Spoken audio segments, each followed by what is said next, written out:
আজকে আমরা দেখব চার্জিং সেকশনের পজিটিভ লাইন কিভাবে কাজ করে।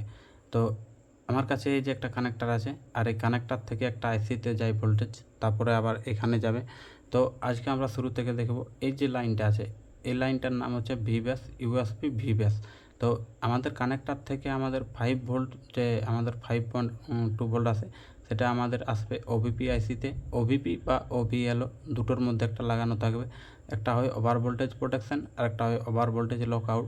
এই যে আমাদের ওভিপি আইসি আছে, এই যদি শর্ট হয়ে যায়, যদি আমাদের বেশি ভোল্টেজ চলে আসে, তো এ নিজে খারাপ হয়ে যাবে, এদিকে আমাদের কারেন্ট আসবে না। তো তার জন্য এই আইসিটা আমরা বাইপাসও করতে পারি।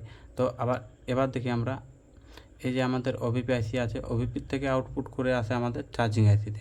তো এই যে চার্জিং আইসি আছে, চার্জিং আইসিতে আমাদের ইনপুট হলো কি হলো না, সেটা আমরা কি করে জানবো? না, এখানে একটা পিএমআইডি ক্যাপাসিটার লাগানো আছে।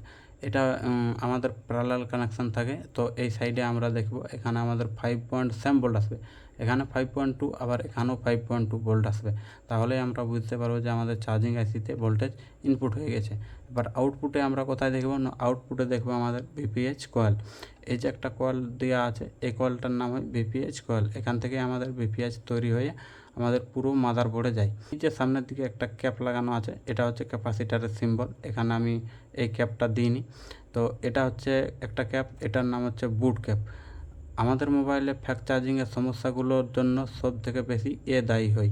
এই যে বুট ক্যাপ আছে, এই বুট ক্যাপের এক সাইডে আমরা 3.7 থেকে 4.2 ভোল্ট পাবো, আবার আদার সাইডে আমরা 6 ভোল্ট থেকে 8 ভোল্ট পাবো। আমাদের ফ্যাক্ট চার্জিংয়ের জন্য পুরোপুরি দায়ী হয়। আবারও অনেক লাইন আছে, যেমন আরডি থার্মাল, এই সকল লাইনগুলো। তো এগুলো আমরা পরের ভিডিওতে দেখব। তো আজ থাকলো এই পর্যন্তই। আগের ভিডিও দেখার জন্য চ্যানেলটা ফলো বা সাবস্ক্রাইব করে রাখুন।